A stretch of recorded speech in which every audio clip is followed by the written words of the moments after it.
Hi friends, இன்றைக்கி வெந்தயக்கீரை பாசிப்பருப்பு துவரம்பருப்பு போட்டு ஒரு கீரை கூட்டு தான் செய்ய போகிறோம். அதை எப்படி செய்யலான்னு பார்க்கலாமா? வெந்தயக்கீரையை நல்லா கிள்ளி சுத்தம் பண்ணிவிட்டு கழுவிட்டு கட் பண்ணி எடுத்து வச்சிடலாம். ஒரு அரை கப் அளவுக்கு துவரம்பருப்பு குக்கரில் போட்டுக்கலாம். அரை கப் பாசிப்பருப்பு அதையும் போட்டுக்கலாம். தண்ணி ஊற்றிட்டு 2-3 தடவை நல்லா கழுவி எடுத்துடலாம். இந்த கூட்டு குழந்தைங்களுக்கு ரொம்ப பிடிக்கும். நெய் ஊற்றி கொடுத்தா ரொம்பவே விரும்பி சாப்பிடுவாங்க. நல்லா கழுவிடலாம். கழுவிட்டு புது தண்ணியை ஊற்றி ஒரு 4-5 பல், ஒரு 5 பல் பூண்டு அதையும் போட்டுடலாம். ஒரு 3 பச்சை மிளகாவை கட் பண்ணி போட்டுடலாம். அப்போ தான் நல்லா வெந்து அந்த கரையும். நீங்கள் இன்னும் காரத்துக்கு தகுந்தபடி வேணுன்னா இன்னும் கூட போட்டுக்கோங்க. மஞ்சத்தூள் அரை ஸ்பூன் போட்டு குக்கர் மூடியை போட்டு ஒரு 3 விசில் விட்டு இறக்கி வச்சிடலாம். சின்ன வெங்காயம் ஒரு கைப்பிடி, கருவேப்பிலை, கொஞ்சம் ஒரு அரை ஸ்பூன் சீரகம், ஒரு தக்காளி, கட் பண்ணி வச்ச வெந்தயக்கீரை. ஒரு வாணலியில் எண்ணெய் ஊற்றிக்கலாம். ஃபஸ்ட்டு சீரகத்தை போட்டு வதக்கலாம். அப்புறமா கடைசியில் கடுகு தாளிச்சிக்கலாம். கட் பண்ணி வச்ச சின்ன வெங்காயத்தை போட்டு வதக்கி விடலாம். கொஞ்சம் கலர் நல்லா சேஞ்ச் ஆகினோடனே நடுவில் இடம் பண்ணிடலாம். கட் பண்ணி வச்ச தக்காளியை இதில் போட்டுடலாம். நடுவில் கொஞ்சம் வணங்கின உடனே அப்புறம் நல்லா கலந்து விட்டுடலாம்.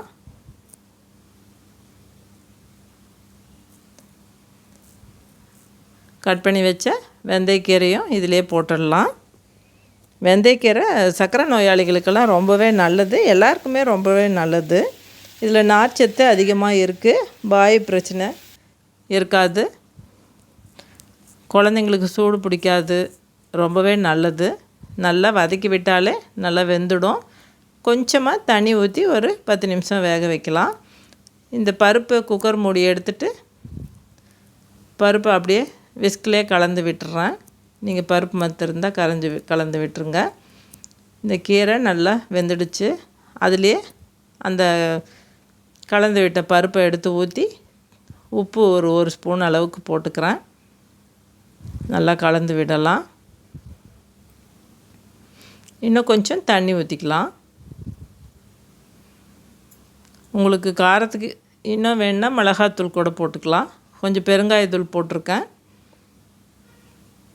இந்த பக்கம் கத்திரிக்காய் பொரியலுக்கு வதக்கி விட்டுட்ருக்கேன். வெங்காயம், கருவேப்பிலை, வரமிளகா, ஒரே ஒரு வரமிளகா தான் போட்டேன். கட் பண்ணி வச்ச கத்திரிக்காய் போட்டு ஒரு பெரிய ஸ்பூனில் 1 ஸ்பூன் சாம்பார் தூள், அரை ஸ்பூன் மஞ்சத்தூள், இதுக்கு தேவையான அளவுக்கு உப்பு போட்டிருக்கேன். போட்டு நல்லா கலந்து விடலாம். கத்திரிக்காயும் ரொம்ப நல்லது. இது கொஞ்சமாக தண்ணி ஊற்றி மூடி வச்சு ஒரு 10 நிமிஷம் வேகட்டும். இப்போ எடுத்து பார்த்தா நல்லா வெந்துடுச்சு. நல்லா கலந்து விடலாம். தேங்காய் துருவல் ஒரு அரை கைப்பிடி போட்டுடலாம்.